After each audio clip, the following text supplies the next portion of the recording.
Le casque de réalité mixte d'Apple, stay tuned, ne vous éloignez pas trop, répond Tim Cook, interview à la presse chinoise qui relance les spéculations sur une éventuelle présentation avant la fin de cette année et pourquoi pas dès la rentrée.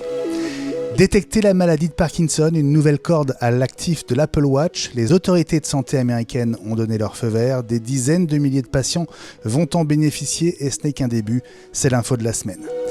Il s'appelle Michael Login, c'est un génie de la retouche photo, les constructeurs automobiles se l'arrachent et entre deux shootings à Los Angeles, il sera dans un instant en duplex avec nous pour discuter de sa discipline, des outils qu'il utilise et des bénéfices de l'intelligence artificielle ou pas.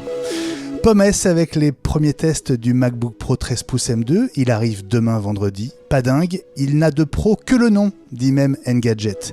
Et puis comme chaque semaine, les mises à jour avec du nouveau pour la suite iWork, ma maison connectée avec du Philips Hue dedans et les rumeurs de la semaine, un pas de plus pour les futurs Apple Glass.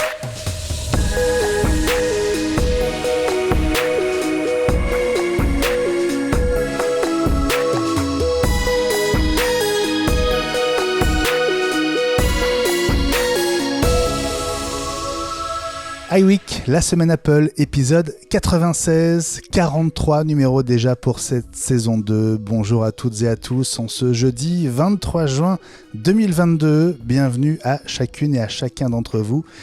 Merci de votre fidélité au rendez-vous du jeudi soir, je suis très heureux de vous retrouver pour cet épisode sur 9 fuseaux horaires, puisque dans un instant, nous appellerons notre invité en duplex de LA. D'abord la team, les Français, les Français de France en tout cas, presque au complet. Salut Ellie.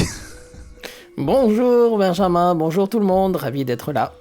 Et pareil, Ellie, cofondateur des magasins MCS, ses Apple Premium Resellers à Nice, Cannes et Aix-en-Provence, et président du réseau des APR en France, Ellie.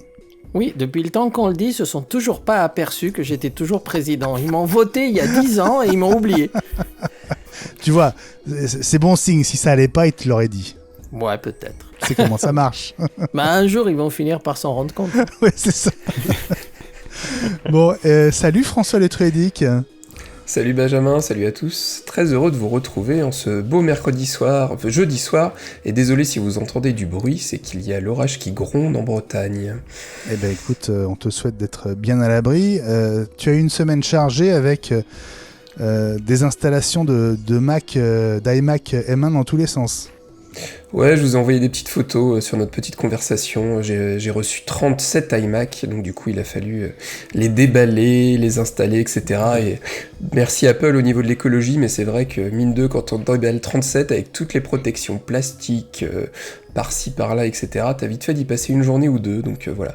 Mais je suis content, je me suis amusé comme d'habitude à faire une belle répartition en variant les couleurs, et puis à faire un joli mur de carton, c'est très esthétique. C'est donc toi qui as tous les iMac M1 de France, quoi. C'est toi qui as tout reçu, quoi. Ah ben, notre APR du coin nous avait dit, si vous en voulez, j'en ai en stock, prenez-les maintenant, sinon pas sûr que vous en aurez. Donc on a fait, ouais, envoie.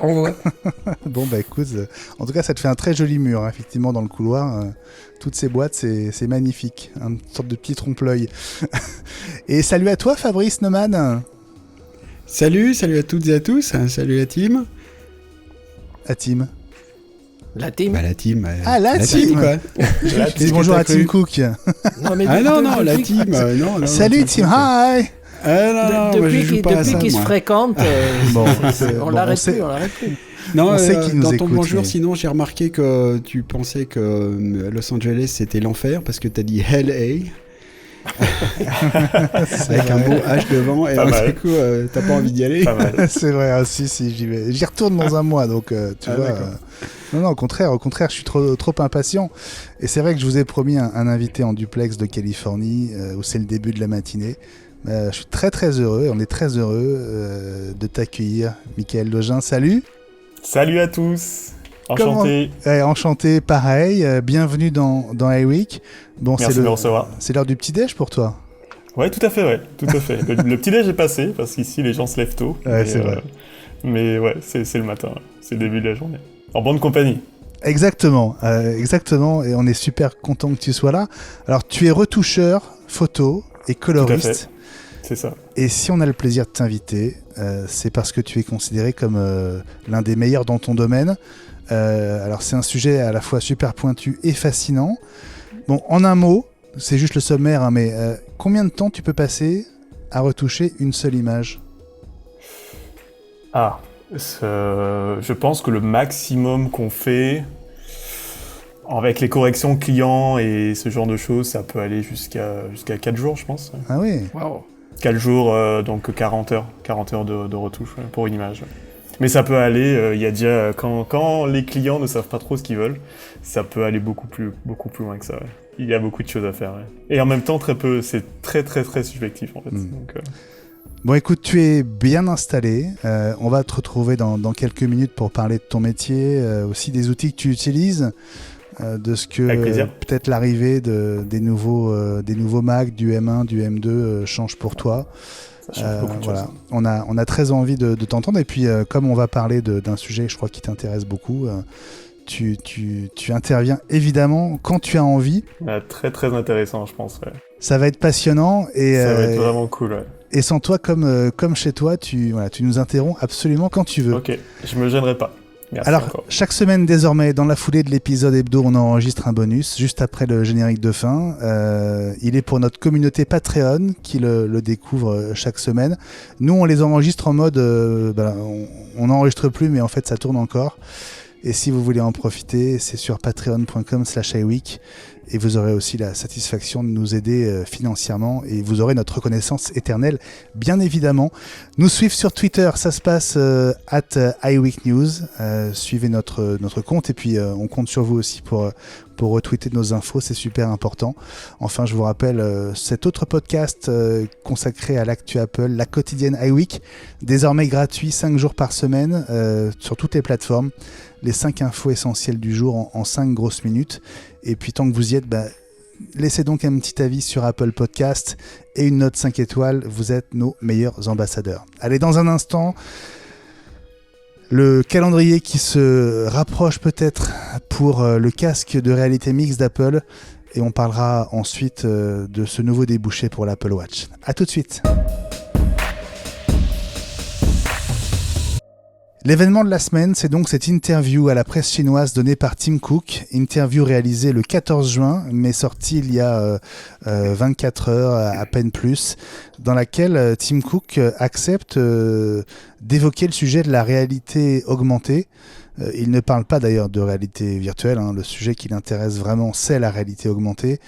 Il se dit extrêmement impatient de mettre les pieds dedans, en tout cas c'est ce qu'on sent, et il invite ceux qui lisent l'interview à ne pas s'éloigner trop et trop longtemps d'Apple, parce que visiblement des choses vont se passer dans un intervalle de temps pas si lointain.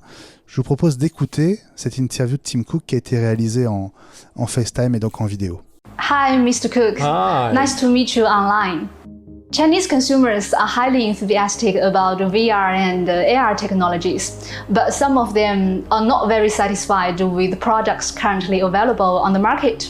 So what do you think are the key factors for AR products such as AR headsets to succeeding in the consumer market?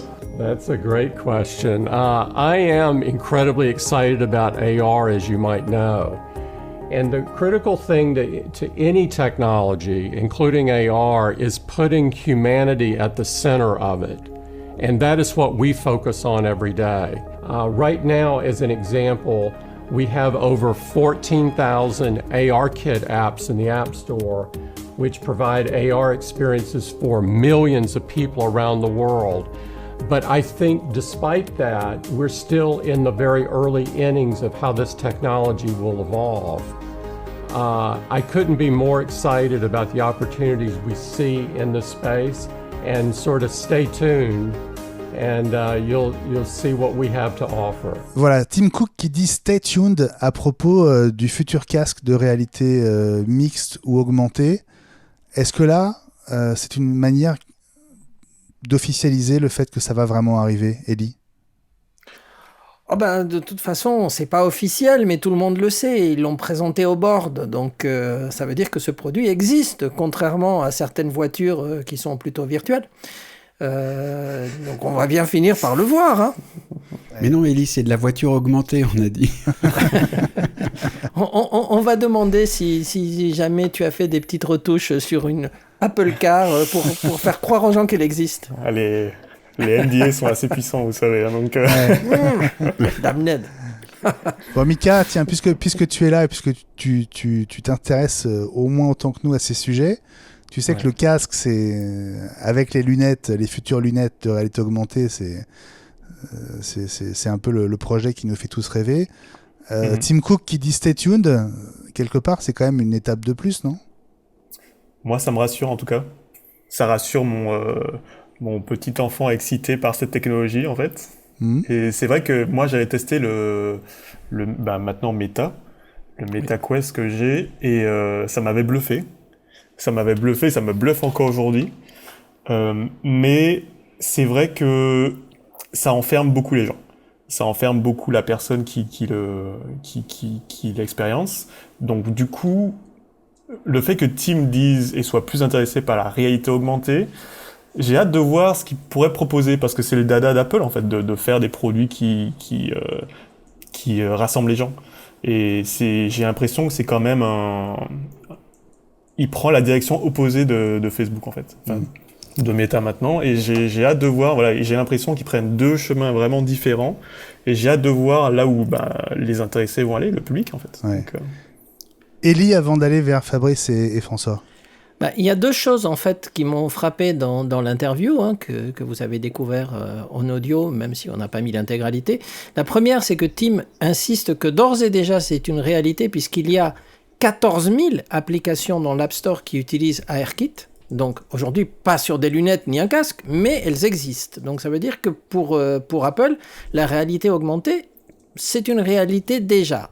Pour l'instant, il ne va pas jusqu'au bout de l'expérience. Et la deuxième chose, et c'est là où ça va être vraiment très intéressant, et ça va expliquer pourquoi, et j'en parle après dans mon dîner, Apple fait effectivement cavalier seul et ne s'associe pas avec les autres grands acteurs, c'est parce que Tim Cook a expliqué que le but d'Apple, c'est de mettre de l'humanité dans l'AR et de mettre l'humain au centre de l'expérience de réalité augmentée. Et là, vraiment, je pense qu'Apple, ils vont faire des choses qui vont nous bluffer.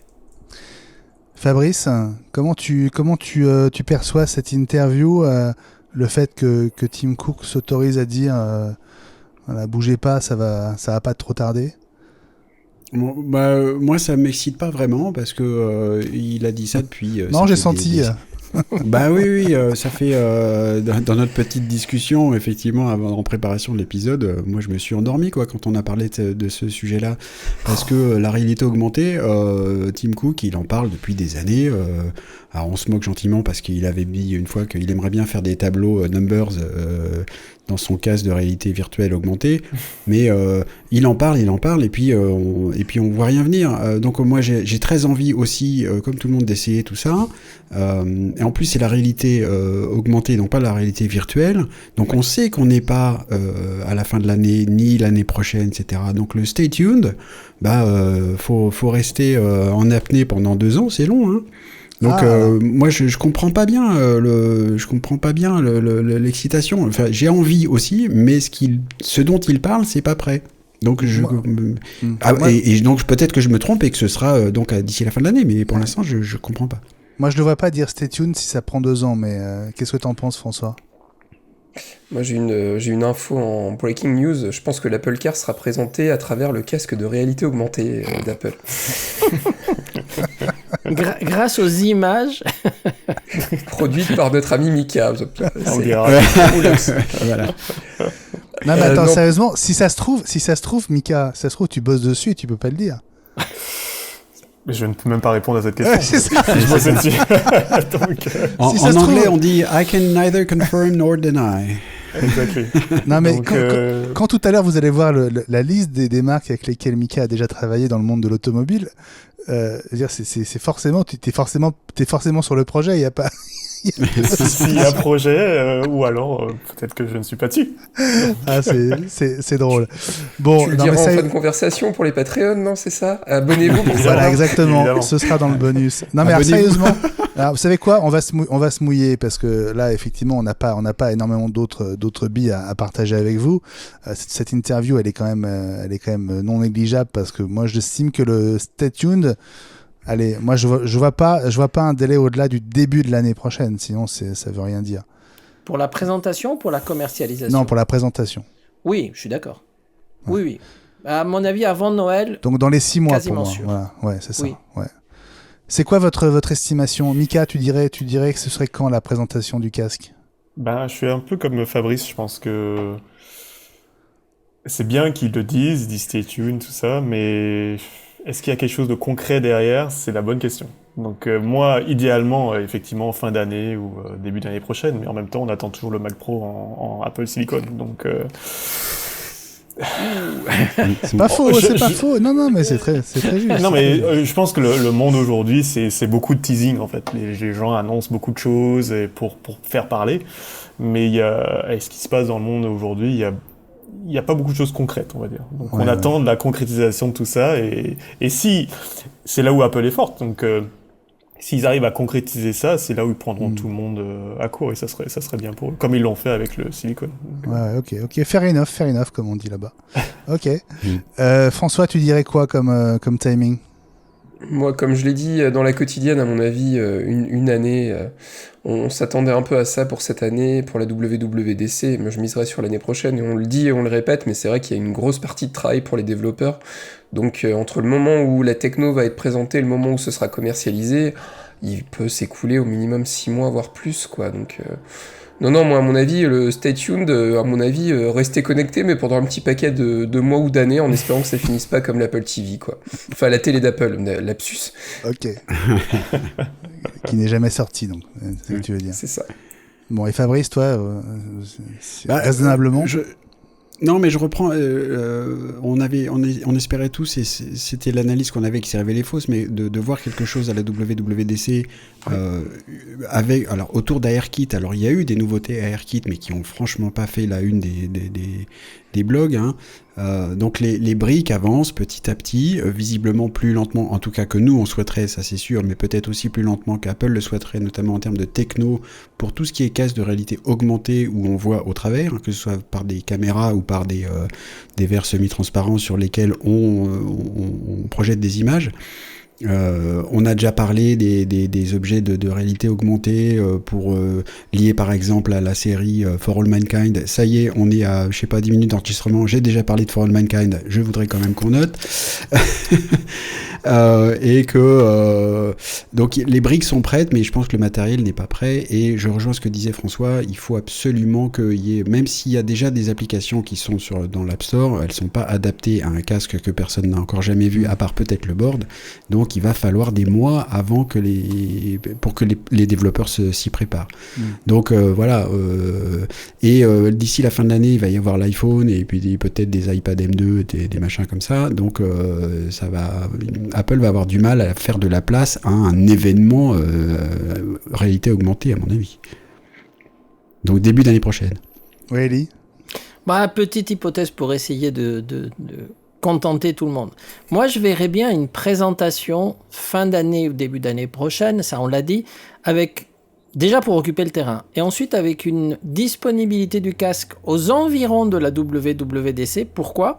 Parce que ça permettrait aux sociétés de développement qui sont riches, qui peuvent se payer ce type de casque, de pouvoir dire, voilà, on vous a dit ce que c'était, voilà le casque, maintenant travaillez sur les applis qui vont sortir pour l'Apple Glass, qui arrive là après. Parce qu'il faut bien quelque chose pour développer des apps pour l'Apple Glass. Parce que c'est là où va se jouer le marché. Hein. Le casque, il va sortir, c'est sûr. Mais bon, à 3 000 €, ils vont pas en vendre... ça va pas être comme des iPhones. Hein. Ils vont pas en vendre des dizaines de millions à ce prix-là. Hein. À chaque jour suffit sa peine, comme on dit. L'interview de Tim Cook a remis un tout petit peu d'essence dans le moteur. En attendant, en attendant. Parle pas de moteur, malheureux. Ouais, je sais. Il est bon. Mais voilà, je pense qu'on va en reparler avant qu'il sorte ce casque. Je pense qu'on va en reparler. Allez, on marque une petite pause et on se retrouve pour l'info de la semaine. C'est ce feu vert de la FDA aux États-Unis qui concerne l'Apple Watch et une nouvelle maladie qui va pouvoir être détectée à votre poignet. À tout de suite. L'info de la semaine, c'est donc ce feu vert de la FDA, l'autorité de santé américaine, d'accord pour que l'application Strive PD, qui détecte les symptômes de la maladie de Parkinson, soit installée massivement sur l'Apple Watch de patients qui en ont besoin et pour qui cette appli va probablement marquer un moment important. Ellie, l'Apple Watch au cœur de la stratégie de santé d'Apple, plus que jamais, parce qu'il y a la maladie de Parkinson, mais il y a aussi les autres nouveautés dont on a déjà parlé, qu'on attend aussi, peut-être le diabète et peut-être d'autres encore. Oui, absolument. On verra d'ailleurs ce qui sera possible avec les Apple Watch série 8 qui vont arriver à la rentrée. WatchOS 9 pour l'instant ne nous dit pas trop de choses par rapport au capteur et c'est normal, mais on le saura. On sait de toute façon qu'Apple a besoin de l'accord de la FDA pour pouvoir sortir un produit à connotation médicale. Donc, ils travaillaient, ils avaient fait des tests justement sur Parkinson jusqu'au moment où on leur a dit « c'est bon, on est convaincu par vos tests, on valide l'application ». Et là, du coup, Apple peut se permettre de la mettre à disposition de tous ces utilisateurs qui devaient attendre ça comme le Messie. Et donc, de la même façon, si Apple arrive à trouver une façon de mesurer le glucose dans le sang pour les diabétiques, etc., donc, et que c'était validé par la FDA, pareil, hein, il y aurait encore plus de monde qui se jetterait dessus, parce que là, c'est une utilisation qui pourrait être quotidienne. Hein. Et c'est pour ça que, comme je vous le dis à chaque fois, moi, je trouve que l'Apple Watch devrait être remboursé par la sécurité sociale. Alors, on va en discuter. Avant ça, je voudrais que vous écoutiez Sumbul Desai, la vice-présidente monde d'Apple chargée de la santé. Elle était à Paris vendredi pour Vivatech, dont c'était la 6e édition Porte de Versailles. Elle a passé un peu plus de 20 minutes sur la scène principale et en voici un extrait. I think we're still very much in the early innings, as we say, of our work in health. And, we continue to focus on empowering the user to be at the center of their health and thinking about how do we do that in meaningful ways. And what we're really focused on is thinking about how do we continue to take complex problems and simplify them. And, one of the things that we were discussing is our journey in health has been, at times, it's very organic and has been, at times, just serendipity. And so just a quick example, being able to measure your heart rate led to a number of individuals sending us notes about their heart, as I mentioned. And that led to our work on understanding your heart rhythms. And that led to now our work that we released just recently, which is AFib history, where you're able to look at, if you have the condition of atrial fibrillation, how your lifestyle... Just looking at your watch and the statistics. Having your lifestyle of how much you sleep, how much you move, how much you are, what your weight is, how that can have impact on your AFib. And the reason that matters is if you don't take care of your heart with AFib, you can have chronic congestive heart failure down the line. And so if we can start making those connections for individuals so they understand how they live their life actually impacts their conditions, that's what we're focused on. Bon, Sumbul Desai qui prêche la bonne parole, effectivement, et ce feu vert de la FDA en ce qui concerne Parkinson, ça va être aussi un argument commercial de plus. Fabrice, François. Oui, bien sûr. Comme disait Ellie, c'est un instrument qui devrait être remboursé. Alors là, c'est pas l'accord de la FDA qu'il va falloir pour la sécurité sociale. C'est pas le même pays. Non, ce qui est frappant, c'est que Là, pour le coup, une des caractéristiques, comme on le sait tous, de la maladie de Parkinson, ce sont des mouvements désordonnés pour une grande partie des Parkinsoniens. C'est pas tous comme ça, mais enfin, c'est une grande partie, et c'est comme ça qu'on les voit souvent. Et donc là, l'Apple Watch est très, très adapté pour repérer des mouvements parasites. Donc on voit bien à quel point là, l'Apple Watch peut rendre service. On avait vu aussi que Apple avait montré, je crois que c'était pour l'Apple Watch série 7, je me souviens plus exactement, capable de faire de la détection non seulement de chute, mais aussi de changement dans la marche, dans les pas qu'on fait pour détecter comment dirais-je, lorsqu'on est plus régulier, une irrégularité des pas. Des équilibres. Et des déséquilibres. Je crois que c'est la même API, d'ailleurs. Et je pense, voilà, et c'est la même API, effectivement, et donc ça veut dire que cette API est très, très précise. Pour pouvoir détecter ça, c'est donc fascinant, et c'est probablement, entre guillemets, plus facile à faire que le diabète que tu évoquais aussi, parce que le diabète, on a besoin d'un autre capteur qui, pour l'instant, on sait faire du calcul de diabète avec un capteur invasif. Il faut piquer. Piquer, voilà. Ils cherchent beaucoup à faire de la détection de différenciation de couleur du sang pour trouver un calcul de glucométrie. Mais voilà, donc c'est à chaque génération, l'Apple Watch est de plus en plus précise pour faire de l'accompagnement médical. C'est fascinant, ça. Ouais. François, toi qui l'utilises beaucoup pour te maintenir en forme, est-ce que c'est aussi... si. Est-ce que c'est aussi un outil pour suivre ta santé ?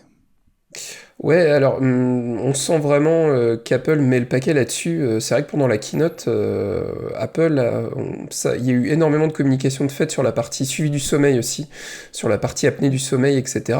On sent qu'il y a vraiment... ça devient un objet de santé.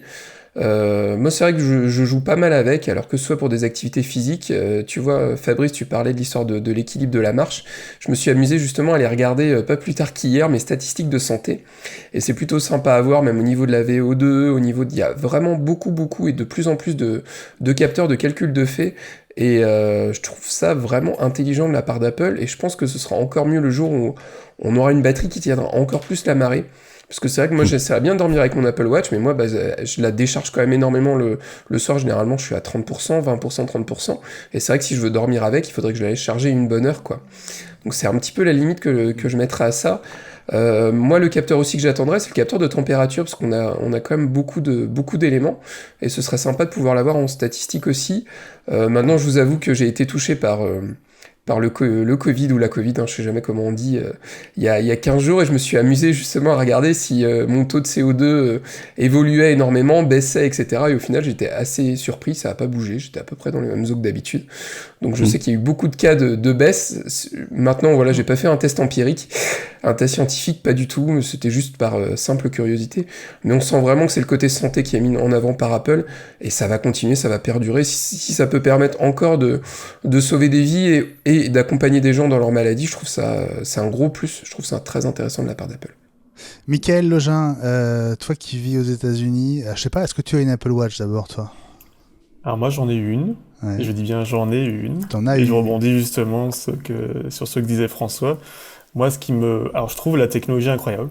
Je trouve l'objet incroyable justement parce que même s'il peut aider ne serait-ce qu'une personne, ça vaut le coup. Moi dans mon utilisation qui fait beaucoup de hike et tout ça, c'est génial, mais la batterie c'est un vrai défaut en fait. C'est un vrai défaut, et c'est d'ailleurs pour ça que je suis passé chez Garmin. C'est juste pour ça en fait. Donc, oui. mais pour en revenir à justement l'aspect santé. Ou chez Weezings. Voilà. L'aspect santé, lui, est indétrônable, et à chaque fois il pousse encore et encore les. Je trouve que ce que font les ingénieurs, c'est quand même assez incroyable. Quand même. Et réussir avec un objet comme ça à pousser la santé à ce point-là, c'est vachement bien. Après, le matériel, je trouve, pêche un peu. Ouais, bon, on sait l'enjeu de la santé aux États-Unis, où elle coûte très cher. Est-ce que les mutuelles s'en emparent ? Est-ce que ça devient un outil à la fois de suivi, peut-être pour payer moins cher ?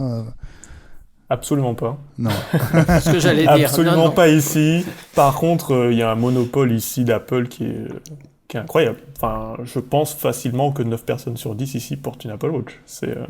En tout cas, en Californie, ça c'est incroyable. Ne serait-ce que l'hégémonie d'Apple en général ici, c'est quand même... Il n'y a aucune compétition, pour le coup. Android ici n'existe pas. Donc, Ellie. Je voulais juste rajouter un truc, c'est que peut-être que la dernière fonction santé qui va sortir, ça sera justement le capteur de température corporelle.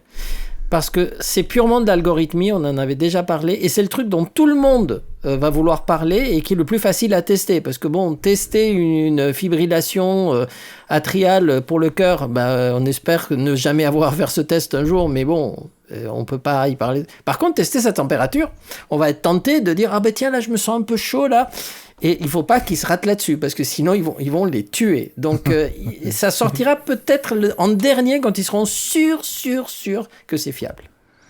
Bon, on va suivre évidemment les progrès de l'Apple Watch avec la série 8 qui est attendue pour le mois de septembre, si tout va bien. On verra bien si de nouveaux capteurs arrivent dans l'Apple Watch, n'est-ce pas Fabrice ? Peut-être pour le diabète, on en parle depuis 2-3 ans déjà. Ce serait évidemment on en parle presque assez majeur. Pour rebondir sur Tim Cook en parle depuis presque aussi longtemps que la réalité augmentée. Oui, mais il n'a pas dit stay tuned, donc justement... C'est vrai. Ah ouais. Je sais pas ce qui vaut mieux d'ailleurs. Bon. Oui, je sais pas non plus. Allez, on se retrouve dans une poignée de secondes avec notre invité de la semaine, c'est Mickaël Login. Il est retoucheur photo et coloriste.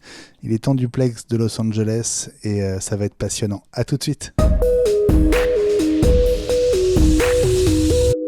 Direction la Californie, le Pacifique et le studio de Mickaël à LA. C'est vraiment super que tu sois avec nous pour nous parler de ta spécialité, celle de retoucheur photo. Alors, tu t'es spécialisé, je ne sais pas si ça a été ta volonté ou ça s'est présenté comme ça, mais dans les photos de voitures. Tu as commencé à bosser avec Toyota, je crois que c'était ton premier client. Ouais, c'était mon premier client. Ouais. Et puis après, Cadillac, Hyundai, Lexus, BM, Mercedes, Porsche et d'autres. Tu as fait ta première expo à 24 ans. Je crois que tu es considéré comme l'un des plus talentueux et aussi l'un des plus jeunes dans ta discipline. Tu as fait des études à Paris. Qu'est-ce qui s'est passé après ? Comment est-ce que tu en es venu à te spécialiser dans la retouche et dans la bagnole, comme tu dis? C'est marrant. En fait, j'ai commencé par une prépa en école d'ingé pendant 2 ans. Et c'est marrant l'histoire parce que c'est là où j'étais fou d'informatique, en fait. Et après mes 2 ans de prépa, j'en avais marre de faire des présentations en costume. C'est vraiment la pure vérité. J'en avais marre de faire des présentations en costume, aller en cours dans des amphis et tout ça. Je voulais quelque chose d'un peu plus cool, parce qu'à l'époque, j'étais assez jeune. Et je me suis dit, tiens, pourquoi pas faire de la photo ? Donc du coup, j'ai fait une école de photo. Et je me rappelle, ma mère était complètement folle. Qu'est-ce que tu vas faire en photo alors que t'es dans une école d'ingénieur ? Donc, je me suis lancé en photo parce que je voulais être le photographe cool, qui fait des photos de mode avec des gonzesses et tout. Et j'étais jeune à l'époque. Mais attends, parce que tu fais pas vieux, donc on parle de quelle année là ? J'avais 20 ans à l'époque. Et c'était en quelle année ? Je sais pas, là j'en ai 35, donc... Okay. Donc 2007, 2008. Ouais, c'est ça, 2006, je crois. 2006, l'arrivée de l'iPhone, en fait. C'est l'arrivée de l'iPhone.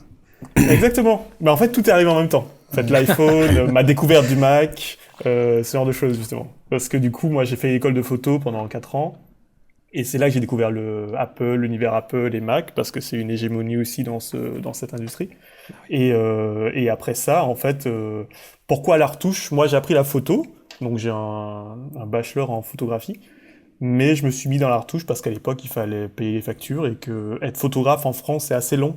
C'est une industrie qui est très fermée et ça prend à peu près 10 ans pour se faire un nom en tant que photographe, pour vraiment en vivre. Et quand on sort d'une école, on a besoin de payer les factures tout de suite.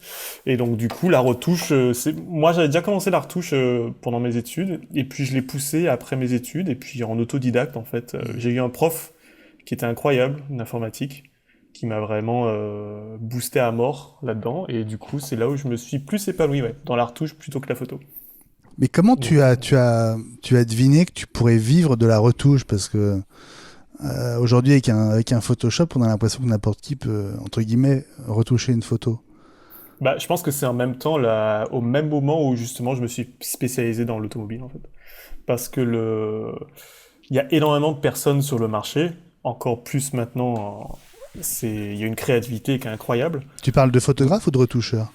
De tout ça, en fait, de photographes, retoucheurs et tout ça. Alors, pour parler plus de la retouche, c'est vrai que c'est un milieu qui est assez fermé, mais en même temps, pas trop, parce que c'est pas Photoshop qui a amené la retouche, hein.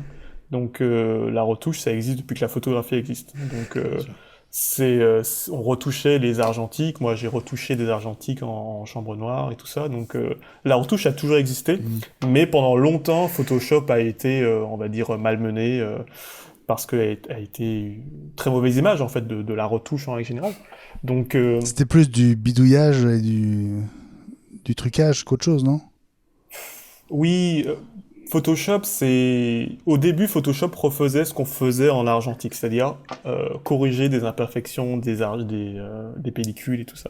Et après ça, quand les gens ont commencé à développer leurs compétences sur ce logiciel, et que le logiciel a lui-même évolué, les gens ont commencé à créer des choses nouvelles qu'on pouvait pas faire pour le coup en argentique, et c'est là où je pense que Photoshop a un peu vrillé et est parti un peu en sucette, où les gens ont commencé à faire des trucs un peu loufoques. Et je pense que ça correspond un peu au moment où Photoshop a eu cette mauvaise image, où on disait que les images étaient photoshopées. Ça, c'est la pire période, en fait, qui s'est passée. Et je pense que là, maintenant, c'est rentré dans les mœurs, et les choses se sont un peu calmées. Et maintenant, les gens comprennent plus ce que c'est la retouche. Enfin, j'espère, en tout cas. Comment est-ce que tu as décroché ton premier contrat? Je disais que c'était avec Toyota, je crois. Ouais, tout à fait. Concours de circonstances. J'avais fait un stage dans un studio de retouche à Paris. D'ailleurs, je le salue, c'était avec Christophe Daguet. Et qui était le retoucheur d'un photographe photo hyper connu qui s'appelle Dingo. Et il m'appelle, il me dit, écoute, il y a un boulot là que j'ai pas envie de prendre, parce que c'était 15 jours dans un studio en Belgique, dans le noir, enfin c'était assez dur. Mais moi je sortais d'école, donc j'étais là, ouais vas-y on y va à fond, je le prends, je t'aide. Et du coup j'ai rencontré ce photographe qui avait besoin de quelqu'un, en fait, tout simplement. Et puis en fait c'est juste le hasard. Comment j'ai eu mon premier boulot, c'était vraiment le hasard. Et ce boulot-là, qui a duré 15 jours et qui était horrible pour le coup, qui était horrible, en fait, ça m'a mis un pied dans l'automobile, ça m'a mis un pied dans la retouche où les clients m'ont fait confiance, ça m'a mis un pied auprès d'un photographe qui m'a fait confiance. En fait, ce boulot qui était au final très dur, c'est lui qui m'a ouvert toutes les portes, en fait, vraiment toutes les portes. Parce que quand tu signes avec un client aussi prestigieux que Toyota, qui est quand même la plus grande marque au monde, tu gagnes en crédibilité, en fait. Et du coup, les gens t'écoutent plus, quoi. Donc, et ça veut dire que depuis, tu travailles avec les mêmes photographes? Est-ce que c'est une sorte de duo photographe-retoucheur? Oui, c'est ça que souvent, je pense que quand on est retoucheur et quand on évolue dans la post-production en général, on apprend à mettre son ego vraiment en arrière, on va dire. Parce que on entend souvent les photographes, on connaît le nom des photographes et tout ça, mais personne ne pense à la retouche qu'il y a derrière, personne ne connaît les retoucheurs d'un tel ou tel photographe. C'est quelque chose, c'est un métier, et la post-production, comme la colorimétrie et ce genre de choses, c'est un peu dans l'ombre, on va dire. Mais c'est vachement valorisant, parce qu'on sait qu'un photographe, en fait, ne pourrait pas exister sans retouche. Donc, c'est... Alors j'imagine voilà. que tu as tous les bons outils pour travailler. C'est quoi ton setup? Qu'est-ce que tu utilises? Un Mac déjà. Lequel? Alors moi, pour faire la chronologie, moi j'ai commencé avec un Mac Mini en cours, parce que c'était le plus abordable. Et après ça, quand j'ai eu mon diplôme et que je me suis lancé en retouche, j'ai eu un Mac Pro, j'avais fait un crédit dessus, que j'ai pris 1 milliard d'années à rembourser. C'était à l'époque des crédits à la consommation, mais au final, ça m'a bien servi. Et après ça, je suis passé sur... Donc j'ai eu le Mac Pro avant le Mac poubelle, hein, en 2013. Donc j'ai eu le Mac poubelle en 2013. Donc la tour, tu as eu la tour. J'ai eu la méga tour, voilà. Ouais. Après j'ai eu le Mac poubelle, qui a... Honnêtement, il a été vachement décrié, mais mine de rien, c'est quand même un Mac que j'ai acheté en 2014 et que j'ai utilisé jusqu'à 2021. Donc 7 ans, il a été très rentable. Ouais. Donc je trouve... alors oui, il a beaucoup de défauts, mais non, je dis une bêtise. Non, je l'ai utilisé jusqu'en 2018, parce qu'après je suis passé sur un iMac Pro, et là ça fait...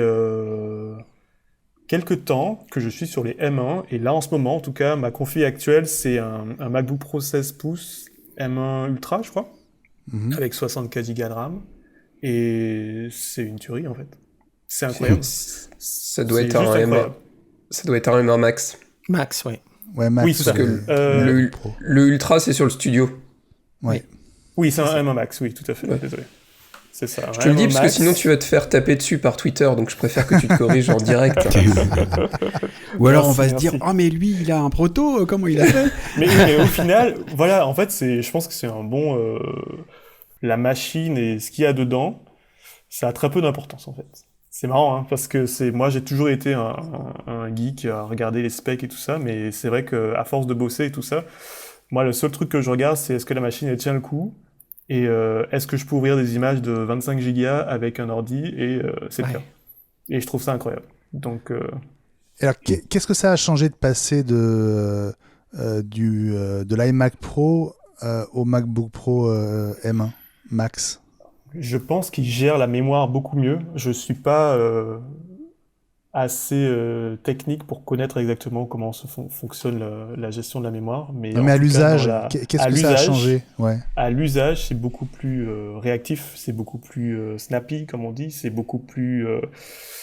Moi, je sentais qu'avec les Intel, il y avait quelque chose qui bloquait. Il y a quelque chose qui marchait pas en fait. Les dernières années, il y avait quelque chose où je crois qu'ils avaient atteint un plafond de verre, et c'était de plus en plus difficile de travailler avec du Intel, et même avec l'iMac Pro, c'était de plus en plus compliqué, parce qu'en fait, on a des images qui sont de plus en plus grosses et l'ordi suivait pas. Donc, et malgré des quantités de mémoire incroyables, avec des swap disks qui vont bien, mais il y avait quelque chose qui allait pas, et le passage à Apple Silicon a été et est incroyable. En termes d'usage, c'est fou ce qu'on peut faire avec un ordi portable, et avec le nouveau Mac Studio qui est sorti, c'est encore un autre délire, mais en tout cas avec un ordi portable qui vaut son prix, certes, mais en termes de productivité, il est incroyable. Ouais. Il ne ralentit jamais, l'autonomie est complètement folle, et tu peux très bien passer de faire des rendus dans Blender à passer sur du Photoshop, à faire de la colorimétrie sur DaVinci, et tout ça sans aucun à-coup, sans aucun accro, et voilà, en termes d'usage, c'est génial, en fait. C'est vraiment... Bon, je voudrais pas qu'on termine cette interview sans faire une bise à Patrick Curtet, qui est un photographe aussi à LA avec qui tu travailles, et qui est un de mes meilleurs amis, donc je fais une grosse bise à Patrick et à Marlene, sa chérie. Vous travaillez ensemble en ce moment? On travaille, ça fait longtemps qu'on bosse. Je connais Patrick depuis 9 ans maintenant, 9 ou 10 ans. Et c'est lui qui m'a poussé à venir à LA, justement. Qui m'a dit, il faut que tu viennes ici, il y a beaucoup de choses qui se passent ici, dans l'industrie de l'automobile et tout ça. Tous les studios de design automobile se trouvent à Los Angeles. Donc du coup, il y a une vraie... Et puis il y a des grosses marques automobiles ici aussi. Donc il y a une vraie énergie, il y a beaucoup de production qui se passe ici sur la côte ouest, parce qu'il fait toujours beau, donc du coup c'est très facile pour les marques. Et Patrick, effectivement, il m'a dit, il faut que tu viennes, parce que c'est... Ça fait combien de temps là que tu es en Californie? Ça fait 4 ans, ouais. 4 ans. Ça fait 4 ans, ouais. Bon. Ça fait 4 ans et c'est chouette. Puisqu'on parlait des outils, l'intelligence artificielle, qu'est-ce qu'elle change pour toi? C'est un plus ou tu t'en sers pas? Je m'en sers absolument pas.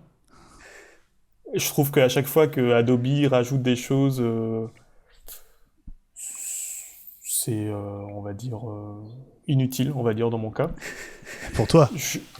Peut-être. En fait, Ouais. je trouve, dans mon cas, on va dire que c'est inutile, mais je trouve ça incroyable qu'ils le font. Voilà. Je trouve tout ce que fait Adobe justement pour ouvrir justement les outils au maximum de personnes. Je trouve que c'est génial parce que ça ouvre la créativité à plein de monde. Et ça, c'est génial dans un monde où justement il faut développer sa créativité, sa manière de penser et tout ça. Et je trouve que offrir les outils aux gens, que ce soit Apple avec des machines incroyables, que ce soit Adobe avec des outils justement de plus en plus à la portée de chacun et tous les autres acteurs. Hein, on parle des plus gros, mais je trouve ça génial en fait pour l'humain justement. Comment est-ce qu'on peut te contacter, Michael, hein? C'est quoi le plus simple? Principalement sur Instagram, je dirais. Ouais. Sur Instagram, ouais, mika.login. Donc c'est Laujin. Ouais. Mika.login, Laujin. Ouais. J'ai eu une absence de... J'ai été pendant 4 ans à LA, en fait, j'ai été responsable d'un studio de retouche ici. Et du coup, moi j'étais Vintech. freelance. Exactement, chez Vintech, tout à fait. Et en fait, Vintech, c'est une société qui met à disposition à la base des designers et des retoucheurs et tout ça pour les studios américains donc ils font venir des talents entre guillemets français et ils les mettent à disposition des studios américains. C'est une sorte d'agence et donc effectivement, je bossais chez Vintech pour une société anglaise pour le coup qui est basée à LA. Donc un peu pas mal d'intervenants, on va dire. Bon bah super, bah écoute, c'est un plaisir de découvrir à la fois ton métier et puis de connaître ton histoire parce que je trouve ça à la fois super courageux d'être parti et visiblement t'as bien fait, donc grand bravo à toi. On va continuer à avancer dans le programme de cette iWeek. Dans quelques minutes on va aborder les rumeurs de la semaine, mais d'abord on va commencer par les vraies infos, c'est Pommes.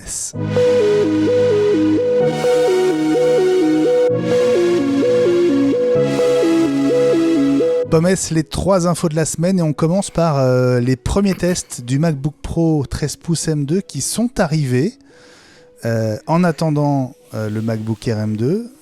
Qu'est-ce qu'on peut dire, Fabrice, de ces premiers tests?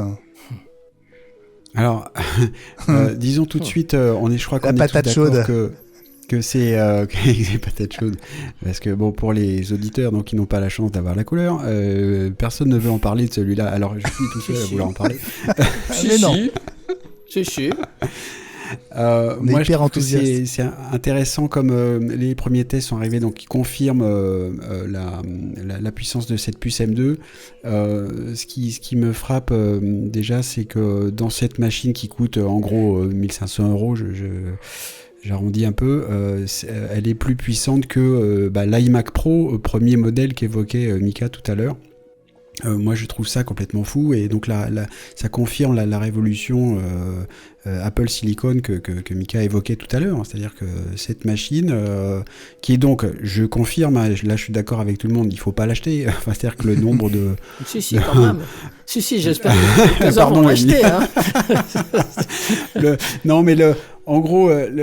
c'est vrai qu'il y a il y a de la déception dans cette machine parce que donc on parle du MacBook Pro 13 pouces qui pour beaucoup et nous y compris je pense n'a de pro que le nom, c'est le design un peu vieillot, l'écran est pas terrible, la webcam on n'en parle pas, etc. Mais c'est la première machine avec le M2 qui coûte donc 1500 €, qui est plus rapide qu'un iMac Pro d'il y a quelques années qui en coûtait 6000, qui montre toutes les promesses tenues et dans la durée d'Apple Silicon. Je trouve ça fantastique, quoi. Voilà, et on devrait avoir les mêmes performances dans le MacBook Air qui a été présenté à la WWDC, qui va être arrivé dans le courant du mois de juillet. Voilà, c'est incroyable, quoi. Voilà. Ouais, François ? Ouais, je suis pas complètement d'accord avec Fabrice, il y a quand même 2 petites différences, je pense. On aura 2 différences, c'est l'histoire de l'autonomie, vraisemblablement l'autonomie risque d'être plus importante sur le MacBook Pro. On 2 évoque heures. 2 heures de plus d'après Apple, donc dans certains cas ça peut avoir un usage. Et puis il y a toujours la fameuse question du ventilateur. On rappelle que si je dis pas de bêtises, le MacBook Air n'aura pas de ventilateur alors que le MacBook Pro en a. Donc peut-être que potentiellement sur des actions un peu lourdes, ça peut servir. Et je sais plus qui nous a fait remarquer ça sur Twitter, mais c'est vrai qu'aussi en période de forte chaleur, peut-être que le ventilateur il va aussi pouvoir servir, parce que on était en pleine canicule la semaine dernière, et peut-être que le fait que le MacBook Pro ait un ventilateur, ça pourra jouer aussi sur les performances de la machine. Donc à voir, mais clairement je rejoins Fabrice et je pense que tout le monde est d'accord là-dessus, c'est vraiment une machine ovni et on se demande à quoi elle sert. Ouais. Mika, t'es du genre à faire tourner les ventilateurs, toi ? Ça tourne pas mal, ouais. Ça tourne pas mal. Mais en fait, bizarrement, ça tournait énormément avec l'iMac Pro. Ouais. Mais alors celui-là, il reste assez silencieux. Le MacBook Pro 16, tu veux dire ? Ouais. Alors évidemment, ça tourne, mais c'est pas un avion de chasse, quoi. Donc, tu confirmes que la webcam est vraiment excellente, hein, parce que l'image est propre. Hein. Ah oui. C'est à vous d'en juger. Ah ouais, ah ouais, très propre. Elise, ce MacBook Pro 13 pouces M2, il arrive demain vendredi, hein ? Absolument.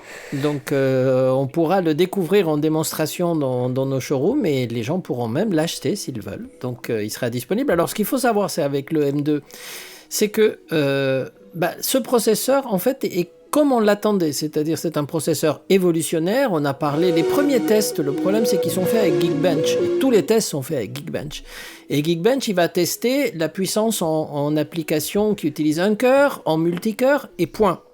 Et là, on a des performances, effectivement, de 12 à 20%, suivant si on utilise le GPU ou pas. Mais c'est une machine qui utilise énormément le Neural Engine, de plus en plus. Et le Neural Engine, c'est 40% de performance. Donc ça veut dire que les premiers tests ne donnent pas la puissance complète de la machine. Ça donne une mesure par rapport au précédent, très bien.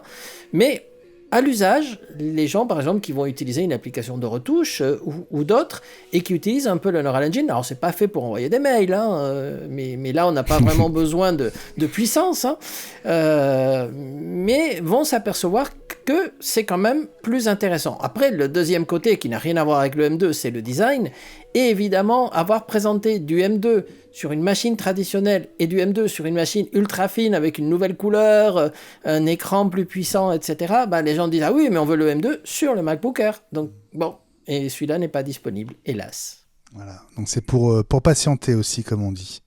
Mais en attendant, un MacBook Pro avec un M2, ça fait le boulot, hein. Bah ouais. C'est une machine qui peut t'intéresser, Mika, ou pas du tout ? Le plus important, en fait, c'est la quantité de mémoire disponible.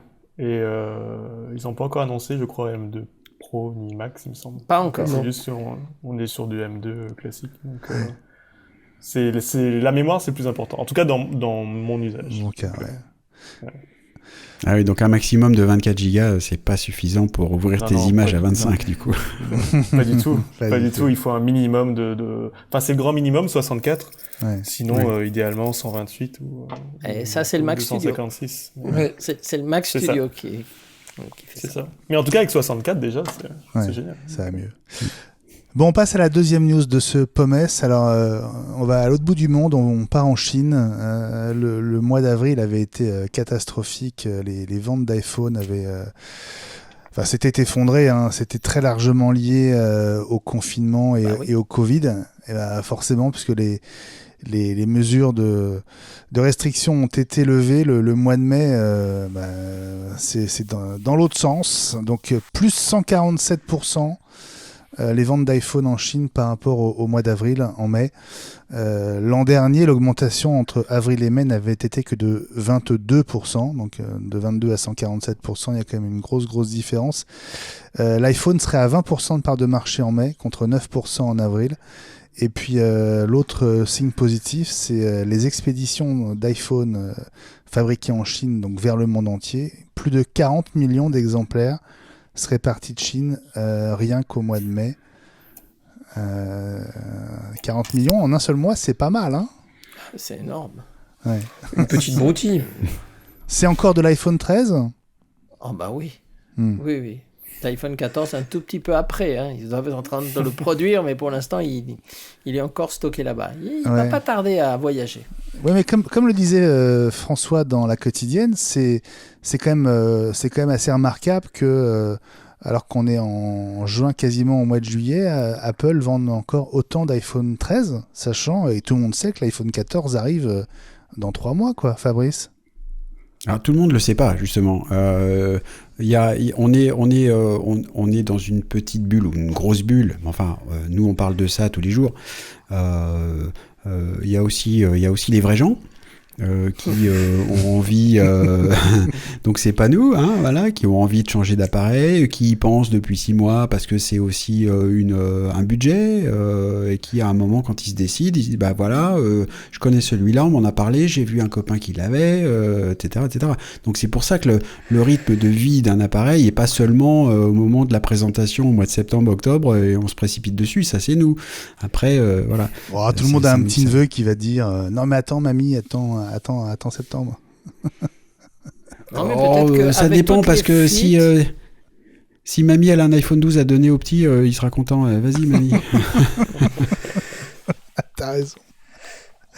Bon, en tout cas, les signes sont plutôt positifs. Ça tombe bien parce que Goldman Sachs est plutôt pessimiste sur l'évolution de la situation économique globale et selon les analystes, on s'oriente de plus en plus vers une récession aux États-Unis, ce qui serait évidemment pas du tout une bonne nouvelle.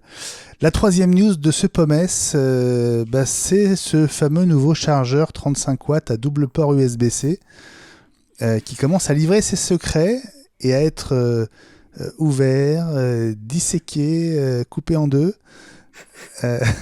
pour montrer un design assez unique, assez différent de ce qu'on connaît d'habitude, alors que Fabrice brandit un chargeur à 3 USB-C et un USB-A, si je ne me trompe pas. J'ai le même à la maison. Qui vaut sans doute 2 fois moins cher. À peu près, oui, c'est ça. Mais ce n'est pas un produit Apple. Voilà. 50 balles, 60 balles, quoi. Quel avantage et celui-là fait 100 watts en plus. Voilà. Ah, alors quel avantage à prendre le chargeur Apple de 35 watts à seulement 2 ports USB-C, Ellie? D'abord parce que c'est un chargeur Apple. Voilà, d'accord. Et ensuite, tu te rends compte que pour un chargeur, normalement c'est une info qui devrait passer juste inaperçue, il y a des gens qui se sont précipités dessus, qui l'ont disséqué et qui ont fait tout un rapport, et on en parle, pour dire qu'il est symétrique, en plus il y a de la pâte thermique, heureusement qu'il y en a, parce que sinon ça serait la cata, mais donc on va pouvoir disserter des vertus de ces chargeurs, qui a comme mérite le fait d'être Apple, et donc relativement cher, mais c'est Apple. Ouais. Mais il y a un point important, est-ce qu'on a la garantie d'une charge identique des deux côtés et, voilà, est-ce qu'on évite les écueils des chargeurs pas chers qui savent peut-être pas gérer la répartition de puissance entre les différents ports? Il faudra qu'on fasse le test, mais je pense qu'Apple table sur le fait qu'on ne va pas mettre forcément 2 machines consommant 35 watts en même temps, donc on va mettre peut-être un ordinateur et à côté un iPhone qui lui consomme pas 35 watts en charge, hein. Donc on va mettre peut-être un MacBook Air nouveau puisque lui c'est 35 watts, et à côté on va mettre peut-être une Apple Watch, peut-être un iPhone, et donc du coup il s'en tirera honorablement, mais peut-être que si on met 2 MacBook Air parce qu'on en a 2, alors là on pourra faire le test. Ouais. Bon, en tout cas, il vaut mieux éviter de mettre le MacBook Pro de Mika, parce que là, je pense que tu peux partir en vacances et revenir. Hein, vu qu'il lui faut du 96 watts de mémoire. Ouais. Bon, voilà pour ces petites news. On va passer de l'autre côté, du côté des infos dont on ne sait en fait pas grand-chose. Ça s'appelle des rumeurs. À tout de suite. Et la première rumeur de cette semaine, elle concerne ces fameuses lunettes de réalité augmentée, les Apple Glass, surnom amical qu'on leur donne, en attendant qu'elles deviennent un jour peut-être réalité. Elles seraient entrées en phase de développement du design. C'est Jeff Pu qui l'affirme. Jeff Pu, analyste chez Haitong International. Alors, on a des petites infos sur les fournisseurs de ces Apple Glass, avec Luxshare qui serait confirmé comme l'un des principaux fournisseurs. Et avec, pour le verre, 2 marques, Corning et Hoya, et un prototype espéré à la fin de cette année. On parle toujours d'une sortie fin 2024. Un prototype. Stay tuned. 2 ans. Non, là, Je le savais. Moi, Je le savais. Moi, ce que j'aime bien, c'est le fournisseur luxe cher. Ça correspondra bien au produit. Je trouve il sera de luxe, il sera cher. Effectivement. Bien choisi, ouais. Alors tout à l'heure on parlait du casque, Mika, mais le vrai produit qui fait rêver, c'est les lunettes, non? Ah oui. Ouais, honnêtement, ouais. Comment tu En fait, les c'est imagines? bizarre. J'espère très fines, au maximum. Je les espère justement en termes de design, comme Apple sait le faire, donc très belle et très légère. C'est ce qu'on espère en fait. Mais surtout. Mais qu'est-ce que en termes t'espères, de- vous? À quoi t'espères qu'elles vont servir surtout? Bah, je pense que c'est peut-être pour ça qu'Apple prend du temps à les sortir. Parce que quels sont les usages? Ça, c'est une bonne question. Donc, sur un casque de réalité virtuelle, on peut faire plein de choses super intéressantes. On peut développer, on peut découvrir des mondes incroyables, indéniablement. Mais encore une fois, j'en reviens à ce que je disais au début, c'est que ça enferme beaucoup. Alors, quel usage en termes de créativité, par contre, je trouve ça plutôt pas mal, parce qu'il y a déjà des gens qui modélisent en 3D, en réalité virtuelle, et est-ce que ça va pousser des gens à créer des choses pour le monde virtuel? Ça serait bien. Mais j'ai peur que ce soit une énième itération, une répétition des usages que tous les produits Apple font. Donc j'ai peur que ça soit un peu limitant. Mais comme au tout début, quand l'Apple Watch est sorti et quand l'iPad est sorti, on savait pas trop quoi en faire et les usages sont venus avec. Donc, Et l'Apple Watch surtout.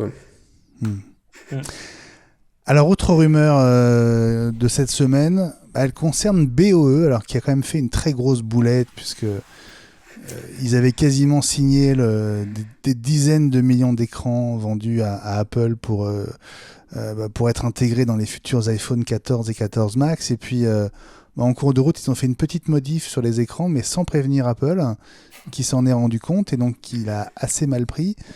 Donc, ils ont perdu le contrat. Mais finalement, Apple a quand même décidé de tester de nouveaux échantillons. Ça se passe cette semaine, a priori. Fabrice, tu disais que en fait, Apple n'a pas tellement de choix. Ils ont besoin de tellement d'écrans qu'ils reviennent quand même à la charge. Moi, je pense que c'est ça, c'est la rançon de la gloire d'Apple qui... Ça m'a fait repenser, en complément de ce qu'on disait dans la quotidienne, c'est au moment des iPods, Apple achetait toutes les mémoires flash NAND du marché, et du coup, les autres pouvaient pas fabriquer de concurrents parce qu'il n'y avait plus de mémoire disponible. Et là, on voit bien, on parlait tout à l'heure des envois d'iPhone par 40 millions par mois, en tout cas pour le mois de mai, puisqu'il y a du rattrapage, plus les composants, la pénurie de composants, voilà, donc en gros, Apple a besoin d'acheter tout, y compris, enfin semble-t-il, y compris ceux avec lesquels ils sont pas tout à fait d'accord, sauf que bon, on va vous les acheter quand même parce qu'on a besoin, quoi. On passe à la rumeur suivante. Alors, rumeur d'un MacBook Air à écran OLED en 2024. C'est Ross Young qui y croit très fort. Ross Young, il est spécialiste des écrans et c'est vrai qu'il est assez fiable. Bon, il a le Covid, le pauvre, mais ça n'empêche pas qu'il est quand même très fiable. On parlerait donc d'un MacBook Air OLED à processeur M3, puisqu'on sera en 2024. L'un des intérêts, outre les contrastes, c'est vrai qu'ils sont assez uniques sur l'OLED, c'est le gain en termes d'autonomie, parce que les écrans OLED sont 30% moins gourmands que les autres écrans comparables pour ce type de portable. C'est pas contradictoire, un MacBook Air qui a un portable grand public avec de l'OLED qui est une technologie plutôt chère? Moi, à mon avis, ça arrivera dans un second temps. Ce sera d'abord pour les modèles professionnels, on peut supposer. Moi, je pense aussi. Ouais, c'est-à-dire MacBook Pro? Oui. Ouais, MacBook Pro d'abord. Mais ce qui peut être intéressant, par contre, c'est l'autonomie, puisque quand on voit déjà l'autonomie annoncée de 15, 16, 17 heures, si on passe à l'OLED, là, on tiendra une journée complète, une journée de 24 heures complète à bosser sur son ordi sans devoir le mettre à charger, ce qui est quand même plutôt cool, quoi. Mika, tu es passé au MacBook Pro 16 pouces, donc tu es en mini LED. Est-ce que l'OLED te fait envie et apporterait un plus pour toi? Pas spécialement parce que je retouche pas sur l'écran de l'ordi, pour le coup. J'ai un ISO, un écran à côté. Mais par contre, je pense que le passage à l'OLED, justement, va aider l'autonomie. Et ça, par contre, alors je sais pas si c'est pour les usages de tout le monde, mais en tout cas, en ce qui a été, en me concernant, l'autonomie, ça a été un choc, hein. Ça a été, parce qu'avant ça, j'avais un ordi de 2017, je crois. Un MacBook Pro 2017, c'était une horreur. C'était une horreur d'autonomie. Ça tenait 2 heures et ça chauffait de fou. Et là, en fait, moi, ce que je trouve fou, c'est que sur ces Apple Silicon, l'autonomie est tellement incroyable qu'on oublie de le charger et c'est pas grave. On pense pas à le charger. Et c'est ça qui est fou. En fait, par les usages, on va le brancher à un écran qui va le charger même un tout petit peu. Et, ou alors, il va manquer un petit peu, on va le charger même une demi-heure. Et juste le fait de retirer l'autonomie de sa pensée, ça retire un poids c'est un vrai luxe. Ouais, très intéressant. Et toi, t'en as souvent besoin, Mika? Excuse-moi, Benjamin, parce que je suis très frappé. Il parle beaucoup d'autonomie, Mika. T'as souvent besoin d'être autonome, en fait. En fait, l'utilisation de cet ordi, en fait, avant, j'étais sur des tours avec l'iMac Pro, avec la tour d'avant poubelle, et du coup, l'autonomie n'était pas un problème. Mais comme maintenant, on est beaucoup sur les shoots, on est à l'extérieur, on est en présentation, ou comme, par exemple, en ce moment, je suis sur un dossier où je bosse pas dans mon studio, mais je suis chez le client. Donc du coup, je suis obligé de venir avec ma machine et tout ça. Et donc du coup, on passe du temps sur la batterie, en shoot par exemple, quand on est sur les prods. C'est pas tout le temps qu'on a des générateurs. Et donc du coup, c'est pas tout le temps qu'on a des grosses batteries disponibles. Et c'est vrai que c'est très énergivore, la photographie connectée justement. Et d'avoir un ordi qui tient la route, sans avoir un générateur tout le temps connecté à côté, ça fait la différence. Ouais. Top. Bon, voilà pour les rumeurs de la semaine. Allez, on tourne une toute petite page et on dit un mot des mises à jour. Les mises à jour à faire cette semaine, eh bien, si vous utilisez la suite iWork, vous avez une version 12.1 pour Pages, Keynote et Numbers, à la fois sur iOS, iPadOS, macOS et sur iCloud. Allez, en un mot, qu'est-ce qu'on gagne à faire ces mises à jour, François ? C'est ce que j'ai eu l'occasion d'évoquer dans la quotidienne hier. Maintenant, sur Pages, vous allez pouvoir faire du publipostage avec des tableaux faits sur Numbers. Ouh, trop bien. Plus sérieusement, comme on l'a dit, ça peut servir et c'est quand même assez aberrant, et je l'ai dit dans la quotidienne. Moi, j'étais persuadé que ça le faisait, en fait, parce que pour moi, ça fait partie des fonctionnalités quand même hyper basiques, quoi. Mais on était obligé d'utiliser un plugin, donc voilà. On sent qu'Apple, par petites touches, améliore cette suite de logiciels assez méconnue par les utilisateurs de Mac, hélas, mais ça mériterait que tout le monde utilise plutôt que d'aller utiliser Microsoft Office. Et puis, alors c'est pas une mise à jour, mais en tout cas, c'est une nouvelle technologie preview de Safari, c'est la 147. Elle est arrivée il y a un peu plus de 24 heures. Elle embarque plusieurs des nouveautés annoncées lors de la WWDC, notamment LiveText et le support de passkeys. Fabrice, l'intérêt, c'est qu'on peut tester donc ces nouveautés en restant sur mon trait et donc sans avoir à installer la bêta de macOS Ventura. Oui. Alors, le passkeys là, qui est le futur sans mot de passe qui est promis, c'est bien, mais faut pas se précipiter non plus, hein, parce que ça demande aussi beaucoup de travail du côté des serveurs. Hein. C'est une technologie côté serveur, comme on dit, pour pouvoir remplacer ces mots de passe par des clés de cryptographie. Donc c'est vraiment là pour... personne n'est prêt. C'est pas le commun des mortels qui peut le tester, hein, c'est vraiment le développeur qui va avoir ça sur son serveur. Donc on en reparlera plein de fois, parce que moi j'ai beaucoup envie de parler de cette techno, mais voilà, bon, c'est une brique de plus, mais c'est pas prêt.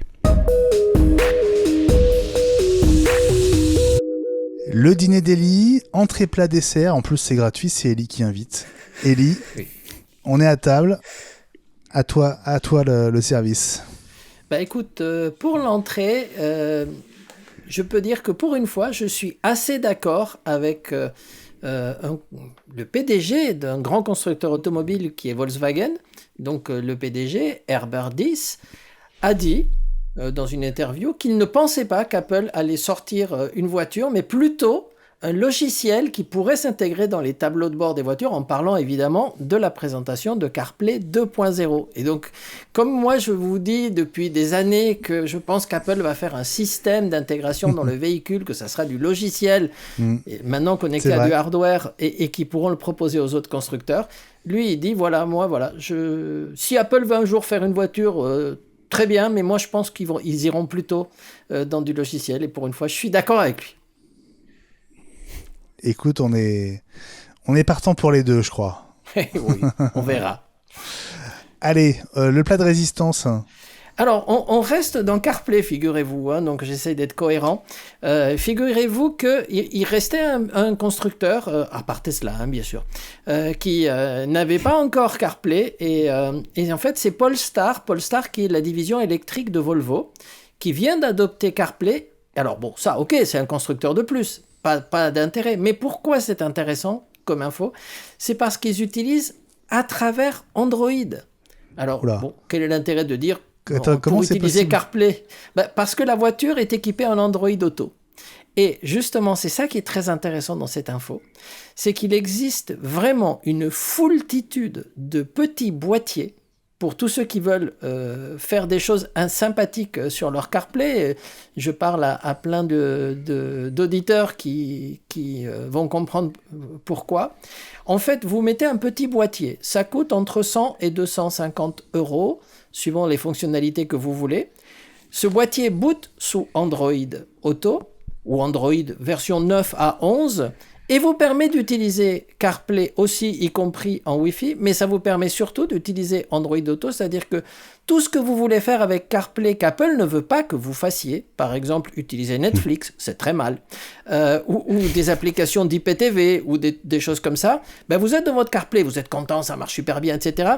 Vous avez envie de regarder un film sur le bel écran de votre voiture. Apple vous dit non, même à l'arrêt, c'est pas possible. Vous passez sur Android Auto, vous faites ce que vous voulez. Vous avez le Play Store, vous téléchargez ce que vous voulez. Donc, vive Android pour compléter CarPlay. Voilà. Pas mal. Bon, et puis le dessert ? Écoute, ça c'est assez rigolo parce que, en fait, figurez-vous qu'il y a maintenant un regroupement, donc un forum pour le métaverse.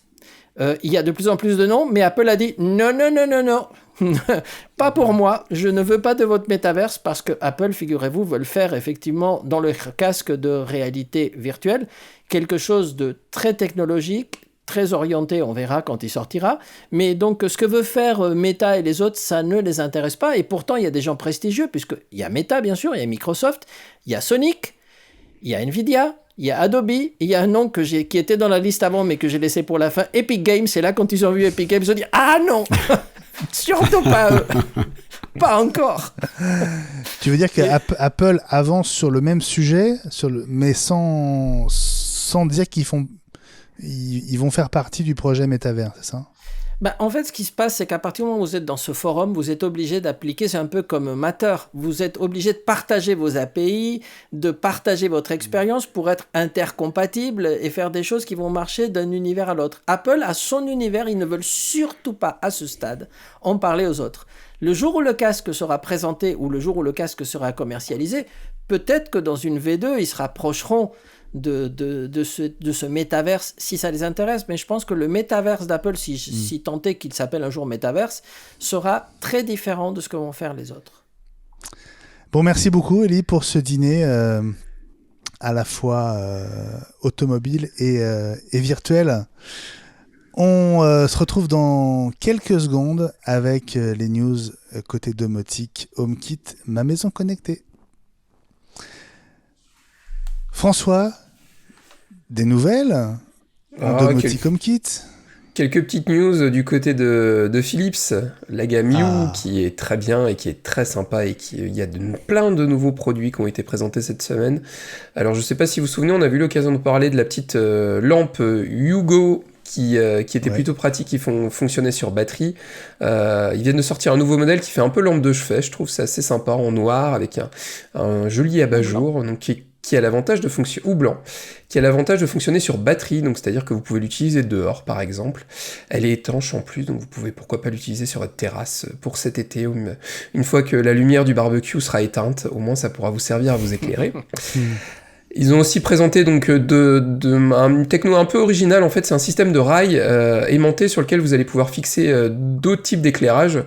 On aura l'occasion d'en reparler, je pense. À mon avis, j'en connais un qui est juste en dessous de moi qui risque d'être intéressé. Et vous avez tout aussi d'autres nouveautés dans la gamme. Gradient, c'est des grands tubes lumineux que vous pouvez mettre un peu partout, de différentes tailles, donc toujours pareil. C'est très très sympa. Et puis un nouveau bouton qui vous permet en fait de mémoriser différentes positions pour vos éclairages. Vous allez pouvoir allumer, éteindre, etc. Donc c'est un petit rail pareil qui se fixe au mur. Ça peut être aimanté, ça fonctionne à batterie et c'est plutôt pratique, je trouve. Donc encore pas mal de petites nouveautés chez Philips. Mika, tu utilises de la domotique ou pas du tout? À fond. J'adore la gamme You. C'est trop bien. J'ai la gamme You, je l'utilise depuis qu'elle est sortie, et je trouve ça génial. Je trouve ça cool, ouais. Mais c'est difficile parce qu'on a envie de tout avoir en domotique, du coup. Donc, oui, voilà. Ça devient compliqué, les volets, le thermostat, les lumières, Ellie? Juste une petite info, puisqu'on a posé la question lors de la conférence de presse, à savoir comment allait faire Philips Hue pour fonctionner avec Matter. Ils ont expliqué qu'évidemment, il serait compatible Matter tout simplement par une mise à jour du bridge. Et que c'était ça l'avantage, c'est qu'ils n'ont pas besoin d'updater tous leurs produits. Le bridge sera mis à jour et sera compatible Matter. Après, l'autre info super rapidement, c'est que cette lampe, elle est merveilleuse. En plus, parce que l'autonomie est bien supérieure à la Hugo qui avait une autonomie ridicule. Le seul problème, c'est que $249, on ne sait pas comment ça va être traduit en euros, mais c'est quand même cher pour une petite lampe rechargeable. Mais bon. Et c'est combien? L'autonomie est de combien? 8 heures, 8 heures. C'est bien. 8, cool. ouais, j'ai lu 8, hein, mais je peux me tromper tu as sans doute par raison. rapport à l'autre. Ouais, mais c'est 8 en dollars, en euros, c'est 15 heures. Non, mais par rapport à la Hugo, si elle tenait 2 heures, c'était par vent favorable. Je suis... Le temps que tu cherches, François, juste une petite info de mon côté. J'ai rencontré les gens de Netatmo ces dernières heures. Et donc oui, ils vont passer à Matter. La mauvaise nouvelle, c'est que, sauf surprise, il n'y aura pas de mise à jour logicielle possible pour passer à Matter. Ce sera une nouvelle gamme. Aïe. Évidemment. Qui sera probablement associée à un redesign des produits d'ailleurs. Donc malheureusement... De nouveau, pour les auditeurs qui n'ont pas la couleur, ils ont raté la grande grimace de François. Je n'ai plus de produits Netatmo actuellement, donc ça me conforte dans mon idée que je vais attendre un petit peu pour avoir du Matter. J'arrive pas à avoir l'info de l'autonomie, on vous la mettra sur Twitter. Les coups de cœur de la semaine. Ellie, on commence avec toi. Tu te transformes en Jurassic moi. Ouais, Jurassic moi, vu mon âge canonique.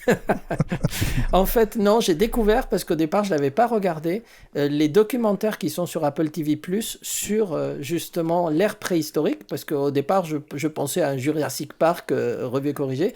Et en fait, les images sont fabuleuses, et ce qui m'a beaucoup plu, et c'est pour ça que j'ai commencé à regarder, c'est que c'est une série qui est dirigée par Jon Favreau. Et Jon Favreau, tu sais que c'est un des grands noms de l'univers Marvel et Disney, et donc c'est lui qui s'occupe des effets spéciaux et des animations et qui dirige tout ça, et c'est époustouflant. Merci Ellie pour ce coup de cœur. Fabrice, toi tu es ensorcelé par For All Mankind saison 3.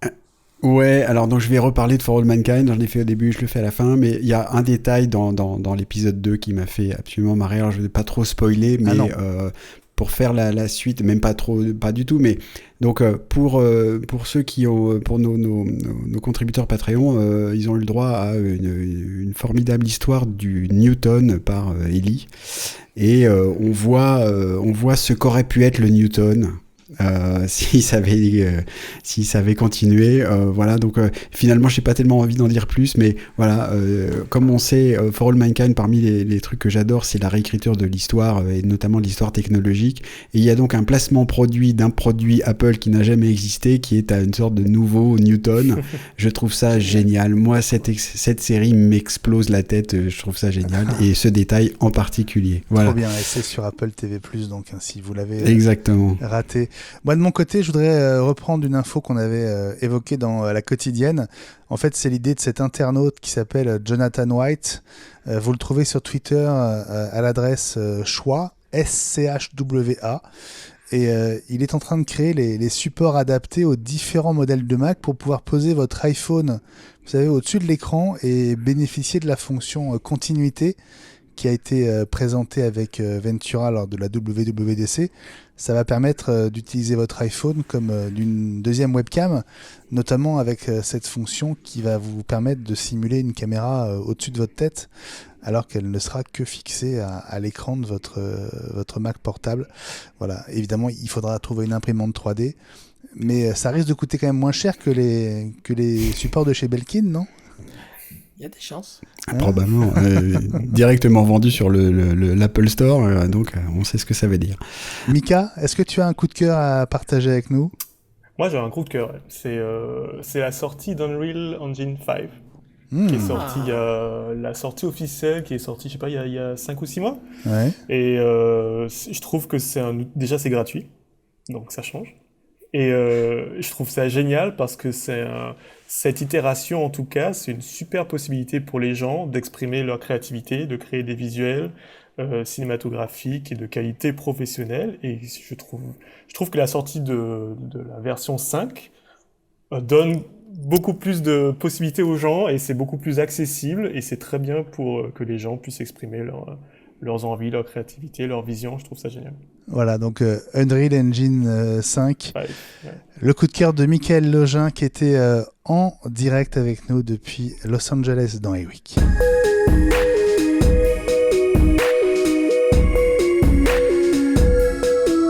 C'est déjà terminé pour cet épisode 96. Je vous rappelle le bonus à découvrir si vous rejoignez notre communauté sur patreon.com/iWeek. Quelques minutes qu'on prend à la fin de l'enregistrement pour continuer à causer entre nous.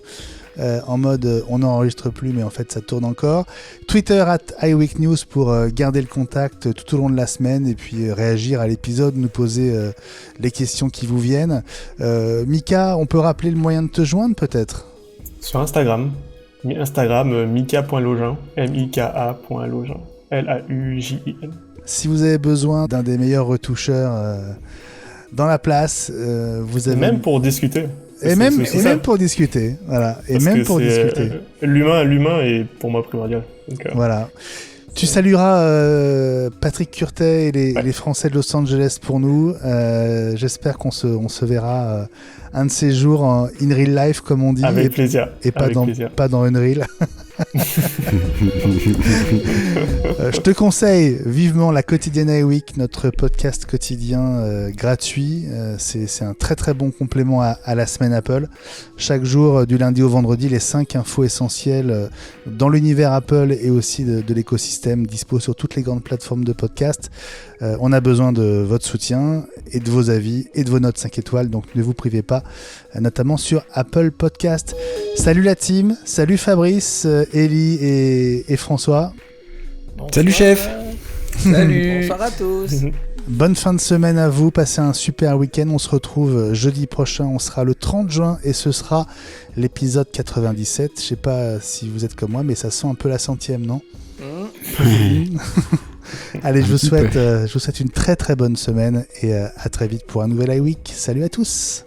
Salut à tous, bye bye. Bye. Merci Mika. Merci pour la réception.